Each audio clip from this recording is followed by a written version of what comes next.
Hello lang, ulitin natin. Wala pa lang sound yung kanina. Pero, balik tayo sa pinag-usapan natin kanina.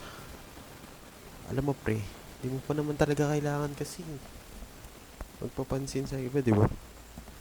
Tayo na napag-usapan na natin yan, pre. Di mo pa talaga kailangan, pre. Lapat ka sa akin.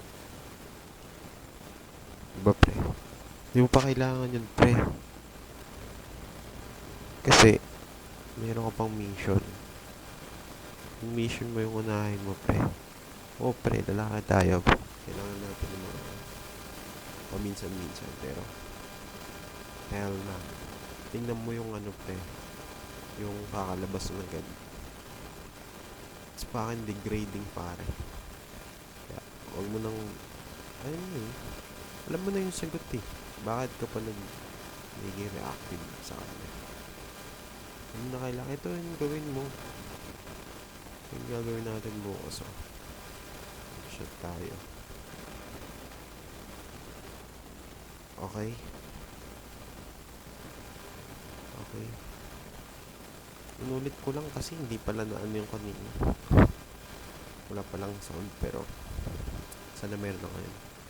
Balik tayo, pre. Tulog ka na, putik ko. 12 lang. Mas 12 na. Hindi ka pinapatulog ng babae, pre. Pinagtitripan ka. Tapos ko naman. Itulog mo na yan, pre. Ang tanggalakaw. Mahirap dyan. Pinagtitripan ka lang. Ikaw naman, reactive ka naman. Diyos ko naman. Kaya kailangan mo matulog na. Nagtitripan ka lang nun, okay? Sige, tulog na ka na. Mas ulit natin ba?